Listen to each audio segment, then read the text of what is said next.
Welcome back, tribe. I'm actually going to try to slow down and tell you about this journey. So, if you're new to this channel, welcome, welcome, welcome. Welcome to the tribe. My name is Shanta. My husband David and I are newly foster parents. Actually, we keep our grandsons. They're both under the age of 2, and then probably a little over a week, closer to 2, we got a emergency placement for 2 kiddos. One is around under 2, and the other is under 10. So, and the reason why I'm not giving ages is for the foster love's protection. So you'll notice that I will always say something like around about age or something like that. I will never give their direct age. So, like I said before, if you're new to the channel, welcome. I hope I don't repeat myself. It is a little after 10 and I am tired. I work full time and then I come home and I am still a full-time mom. So thank God I don't do it alone. I have a great support system with my mom, my husband, mother-in-law, sorry, godmother, and so many other people. My coworkers are just have been amazing.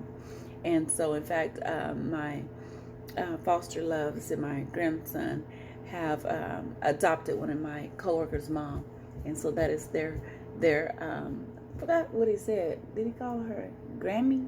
Grammy, I think he said that's their Grammy. But anyways, like I said, I'm gonna try to slow down, but I may repeat myself a lot because I'm just super beat. But I wanted to get on here and really get this video done before we're in a month into it, right? So it's supposed to be a journey, so you're supposed to be following. And I can't allow you to follow if I don't put anything up. So anyways, please share, comment, subscribe if you want to follow our journey. Or if you want to go back some videos, I'll talk about how we got a license and things of that nature. Actually, in fact, we are actually not licensed just yet. We are doing kinship, although we are not related to the 2 foster loves that we have just yet. We should be licensed by Tuesday, if not Friday of next week. And let me tell you a little bit about that. We finished all our paperwork, background check, everything that we need to, home study, and all of that has been done, but we're just waiting for the home study to go through. In a home study, basically, what you do, you have 3 interviews. You have, I may use sign language because that's what I do as a job. So, anyways, what was I going to say? Oh, so there's 3 interviews. One with myself and the person who comes in interview. Second is my husband himself, and then we have an interview together with the woman who came. Speaking of the woman who came, she was so sweet. Oh my goodness. She works through CPS, and it's not our private agency that we're going through, but because we got this emergency placement kinship, then that is through CPS. Once we are licensed, then the whole case will be transferred over to our agency. And so once that happened, then I'll come back and make a, guys, look at my hair. I am looking just rough. Anyways, once that happens, then I will come back on and tell you guys how that happened, and just explain a little bit more about that. But this video is not for that. This video is to tell you about, we are 2 weeks in and how that's going. So like I said before, I am a foster mom of 4, all under the age of 10. Let me just a little bit closer, all under the age of 7. So, and one's in school, and 3 are not. The one that's in school, she rides with me in the morning, and the other three stays with my mom until daycare starts with our other foster love.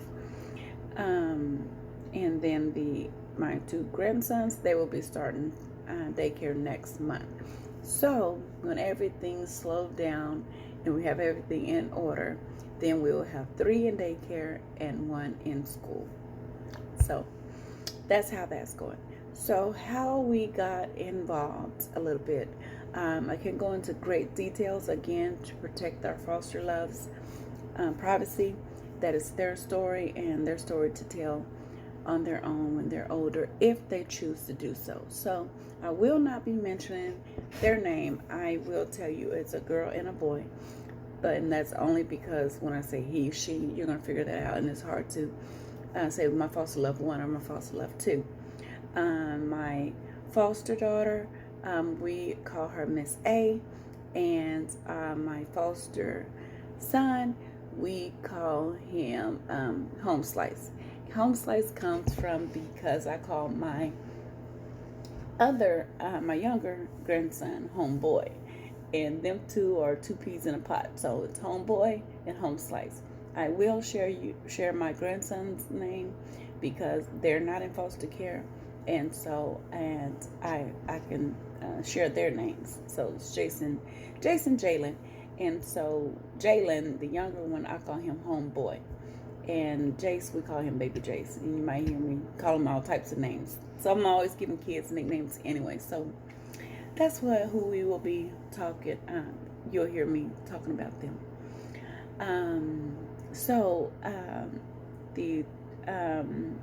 There was a situation that came up. I do not know the family. However, I know one of the foster loves. And the situation came up, and I said, if they were removed, please consider my husband and I, because we are in the process of becoming foster parents. And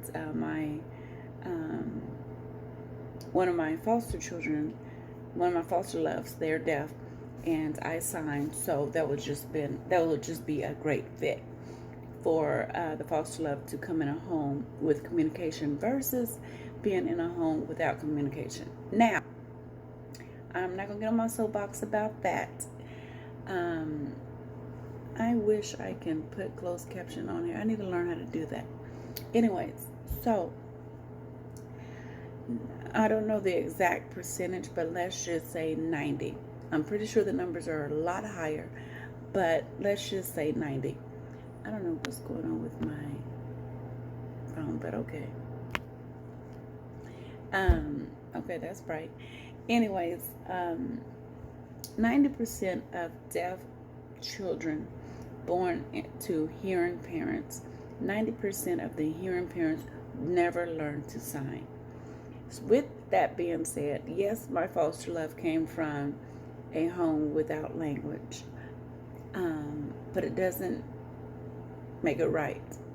So removing them from their home, if you have 2 different homes, to place the foster love in a home with language versus continue to do a disservice and place them in a home that don't speak sign language.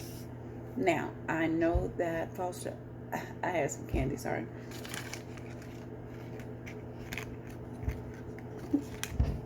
Oh, you can't see them, but anyway, they're white chocolate M&Ms. What was I saying? I forgot what I was going to say. Anyways, it just doesn't do service. Yes, I know that there are limits. That's what I was going to say. There's limit foster homes already, and to add on a special needs, and if someone is equipped to meet their foster needs, I know that it's just even lower. But if you have a home that fits that child's needs, then I feel that that will be the best fit. So fortunately, we were able to take them. And so that's how we got with our foster loves before we got certified. Now, we still, like I said, they were not placed with us before the background check. All that has been completely done months prior to us getting these kids in our home. So anyways, now that we are 2 weeks in, my husband and I, let me back up. Before the foster loves came in, like I said, my husband and I keep our grandchildren more than 50% of the time, and we run a strict schedule. Kids need structure, they need scheduling, and all of that good stuff. So they're in the bed by 7:30. So when our foster loves came in, we just put them right into the scheduling, completely right into scheduling. What that looks like a little bit, I'm gonna give you a little portion, and I'm gonna start with 4:00 p.m. because that's when I get home from work. Foster loves get out of daycare or from my mom's or school. Sorry about that, I got cut off. I'm not sure why. So 4 p.m. to 5, they have free time where they can go upstairs, and we have a room set up for them, and it looks just like a daycare. I will try to insert that picture here. I don't know how to do that, but I'm gonna try. If not, then the picture will be at the end of the video. But you will see upstairs. It's amazing. We have a library library center, kitchen center, home center, car center, learning center, and things of that nature. And so they can play from there. From 5 to 5:30, they have to get on the tablet and either do something to do with reading with the younger ones, ABC, something of that nature. From 5:30 to 6, they get on math. From 6 to 6:30, the older one, the older foster love, and my older grandson. The boys' bathroom's downstairs, the girls' upstairs. They both get in the bath at the same time. She's upstairs, he's downstairs. And while I am doing bath, running between the two, literally running in between the two. And the reason why they're allowed to take baths on their own because they're older and it's safer. And so the two younger ones, my grandson and my other foster love, they are finishing up. They are starting they're downstairs with my husband in the living room, typically. So, I'm cooking. Stuff is in the oven. Food is on the stove, on low, crock pot, or whatever. So while I'm doing bath, my food is cooking as well. So I am running between the three. Seems like a lot, but it's really not. So I give them about 20 minutes in the tub if I'm washing foster love, Miss A's hair. Then it takes longer, but typically they're in and out in 20 minutes. And so what I do is 10 minutes getting her situation. I go 10 minutes down there getting him situated, come back up, 10 minutes washing her hair, doing whatever I gotta do, laying her pajamas and stuff out, letting her know, telling her what she needs to do when she gets out. Then I go back downstairs and I do the same with my grandson, baby Jace. And so that's what we do.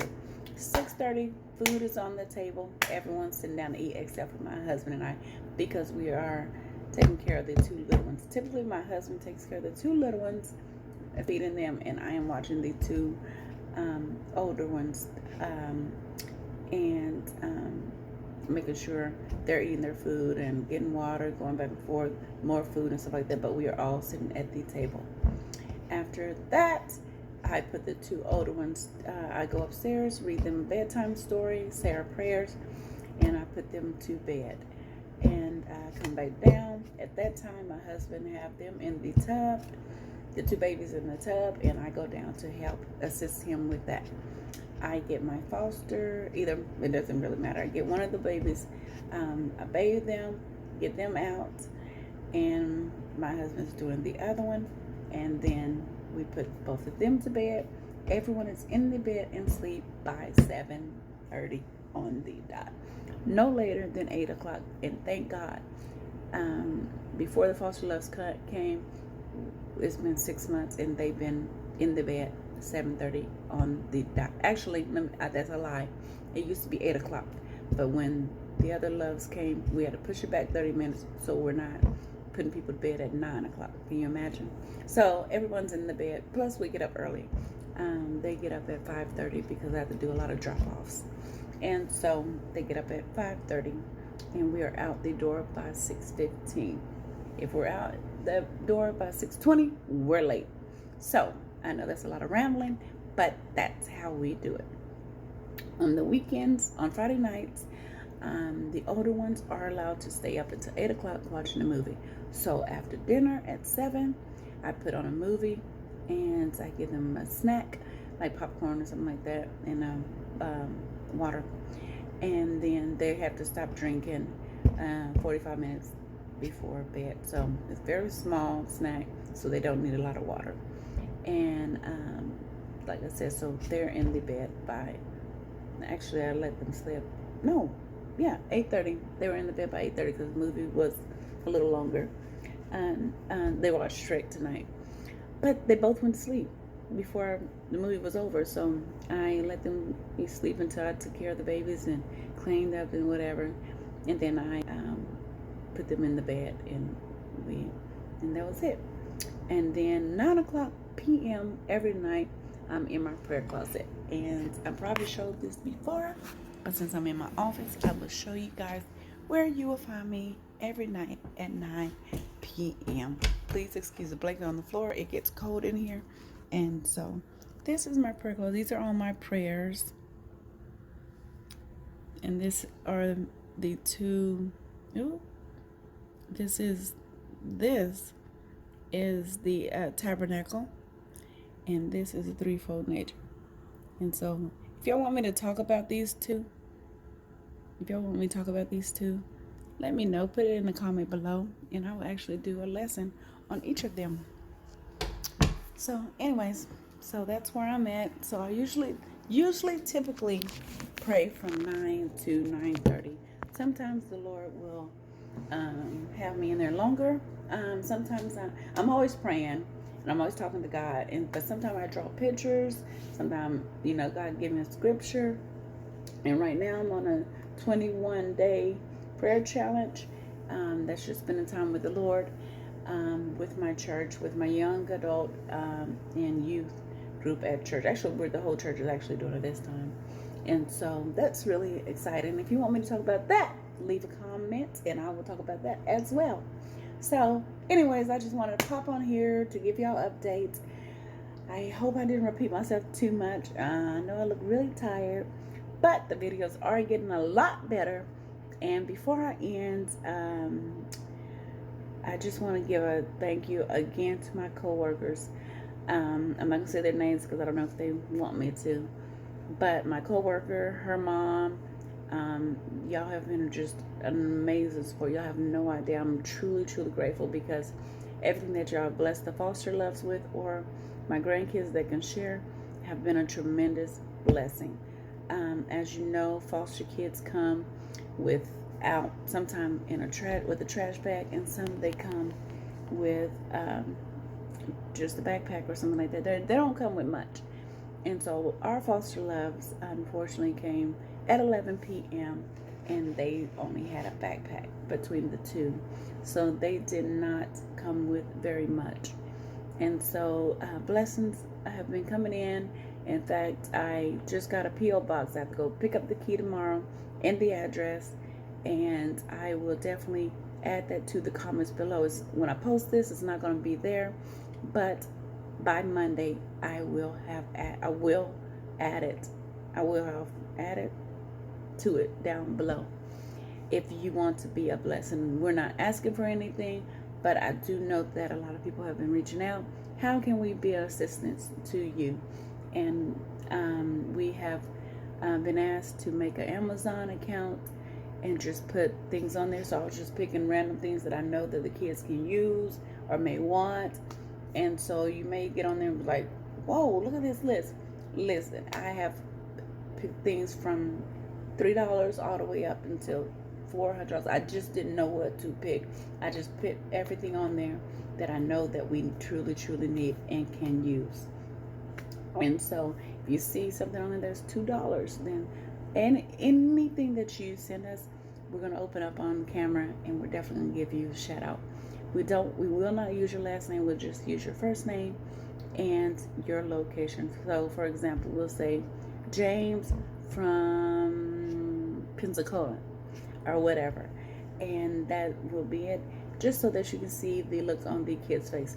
However, I have learned from other YouTubers, foster moms, that I will open up the box first and check it and make sure everything is on the P's and Q's, because if you watch holding it down or something like that, it's another YouTube foster mom.